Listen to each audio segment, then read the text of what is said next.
आणि आता बातमी भाजप संदर्भातली आहे। 2 डिसेंबरला राज्यात नगरपरिषदा आणि 42 नगरपंचायतींसाठी मतदान होत आहे। मात्र त्याआधीच भाजपचे जवळपास 100 नगरसेवक जिंकून आलेले आहेत। 3 नगराध्यक्ष जिंकून आले आहेत। निकाल लागण्यापूर्वीच भाजपने ही सेंचुरी पूर्ण केली आहे। हे कुठे घडलं आणि कसं घडलं किंवा कोण कसं जिंकलं आणि मुळात हे शक्य कसं झालं आपण पाहूया। स्थानिक स्वराज्य संस्थांच्या मतदानाआधीच भाजपचं कमळ फुललं। निवडणुकीआधीच भाजपनं मारली सेंचुरी। भाजपच्या 100 नगरसेवकांची बिनविरोध निवड। नगर पंचायत आणि नगर परिषद निवडणूक अजून व्हायची आहे, त्याआधीच भाजपनं गुलाल उधळलाय। भाजपनं राज्यात निवडणुकीआधीच मोठी आघाडी घेतली। भाजपनं 100 पार केली सुद्धा।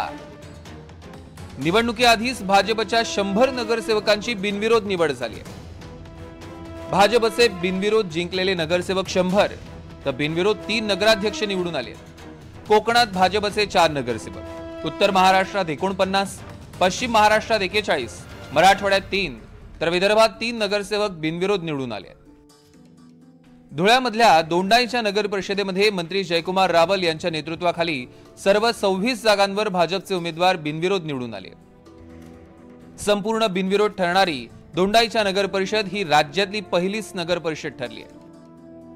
त्याचबरोबर सोलापूर जिल्ह्यातील अनगर नगर पंचायतही बिनविरोध झाली। सगळंच दादागिरी, गुंडगिरी, पैसा, दबाव यंत्रणेचा वापर यामुळे हे 100 आहेत। ठीक आहे, असंच करून जर पैशाचं प्रलोभन देऊन, दबाव तंत्राचा वापर करून, पोलीस बळाचा वापर करून, गुंडगिरी करून, दादागिरी करून, धमकावून जर निवडणुका होत असतील आणि अनपोच झाले म्हणून पाठ थोपटून घेत असतील तर ते होणार।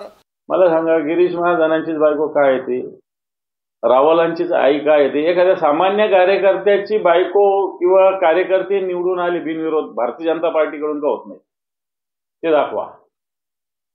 गिरीश महाजनांचीच बायको का, रावलांचीच आई का, मंत्र्यांचीच म्हणजे जे मोठे सत्ताधीश आहे यांचेच का? मग एखादा मी म्हणेल चला सोडा, आमचं सोडा। भारतीय जनता पार्टीत एखाद्या सामान्य कार्यकर्त्याची, सामान्य कार्यकर्ती किंवा कार्यकर्ता का बिनविरोध निवडून नाही आलेला? त्यांच्यासाठी कोणी काही करत नसतं, स्वतःसाठी ते करतात आणि त्याचे ते परिणाम। भारतीय जनता पार्टीचा जनतेचा विश्वास आता भाजप आणि महायुतीवर आहे। देवेंद्र फडणवीसचं सरकार, आमचं सरकार महाराष्ट्रामध्ये या ठिकाणी डेव्हलपमेंटचा विषय घेऊन काम करत आहे। डबल इंजिन सरकारला जनतेची गरज आहे।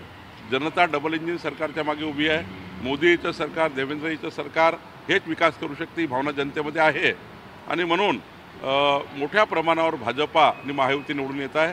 मी आपल्याला दाव्याने सांगतो 51% मतं भाजपा महायुतीला मिळतील। 2/3 बहुमत महाराष्ट्रात भाजपा महायुतीला मिळेल। राज्यातल्या 246 नगर परिषदा आणि 42 नगर पंचायतींसाठी 2 डिसेंबरला मतदान होत आहे। लगेच दुसऱ्या दिवशी 3 डिसेंबरला मतमोजणी होणार आहे। त्यामध्ये भाजपसह सगळ्यांचा फायनल स्कोर काय होणार आणि 3 डिसेंबरला कोण गुलाल उधळणार याची उत्सुकता आहे। Bureau report, NDTV Marathi, Mumbai.